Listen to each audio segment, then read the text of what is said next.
We are joined now by Democratic Senator Lisa Blunt Rochester of Delaware. Senator, appreciate you taking the time, as we just laid out, talking about 750,000 Americans set to be furloughed due to this government shutdown. What do you say to those workers who may soon not see a paycheck?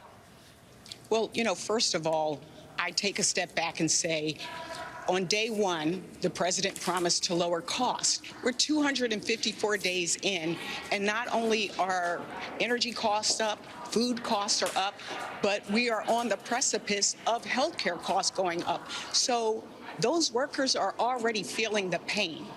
And then, I was former Secretary of Labor in Delaware. Doesn't take a Secretary of Labor to know that when you fire and furlough people, they're going to be hurting and our unemployment numbers are going to go up. And so in this moment, it was important for Democrats to say, this is not business as usual. We are on the brink of a healthcare crisis. And so that's what we're standing up for. And we are standing up for those American workers. Listen to what we heard from the vice president this morning, blaming Democrats for the shutdown. Unfortunately, it was one faction of one branch of government, the far left faction of the Senate Democrats, who decided to shut down the people's government. There are critical services that the Democrats have taken hostage because they have a policy disagreement that they are open to work with us on, but they shouldn't be shutting the government down because of that policy disagreement. What is your response to that? Well, first of all, this isn't simply about a policy disagreement. Literally, 4th of July, this administration and the Republicans in Congress took away health care from folks. And so what we're saying is restore that health care before this becomes a catastrophe and people are hurt even more. I think it's also important to remember that the White House, the Senate, and the House are controlled by Republicans. And so I was a House member. When I was in the House, we negotiated. And what we're seeing here is not a level of seriousness. If you're serious, you don't go home. You would be here, and that's what we say to the House of Representatives. If you're serious, you would be listening to the people, and you would not be canceling out their health care. You would not be doing memes. This is a serious moment, and what we need is for them to come to the table seriously on behalf of the American people.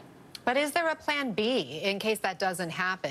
Should this shutdown drag out and Republicans dig in, Democrats can't get what you're asking for when it comes to those health care subsidies and the fight for health care funding? Here's the reality. They have the power.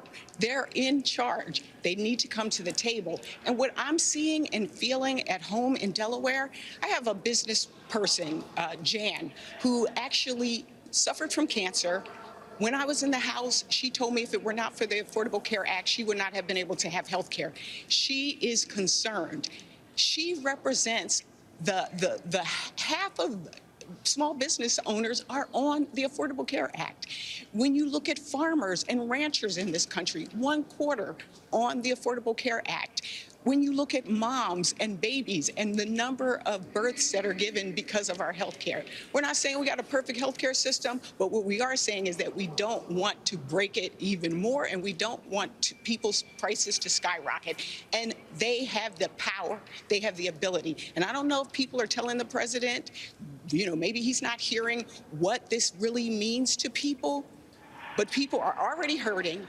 And we have a chance, an opportunity, if they just come back to work and get to the negotiating table. That's it. Senator, a new NPR PBS Marist poll finds that just 25% of U.S. adults approve of the job Democrats in Congress are doing. Republicans actually get higher marks at 35% approval. What is your party getting wrong, and how do you fix it? I guess I'm not the kind of person that frets over something like that right now. Right now, I'm fretting over people's health care. And I can tell you, my constituents, I just had a resource fair in my state where hundreds of people showed up to find out how they could get help on things. People weren't walking up to me saying they read a poll. What they are saying is they're reading their bills, and they are hurting. And so that's why we got to continue to stay on this. We've got to continue to make sure that people know we're fighting for them. And that's why I'm here. That is the only reason why I'm here, is to fight for my constituents in Delaware and to fight for the American people. When Well, people know that, they'll know we care about them. Well, we certainly appreciate you being here with us today to share your message and perspective. Thank you so much, Lisa Blunt Rochester.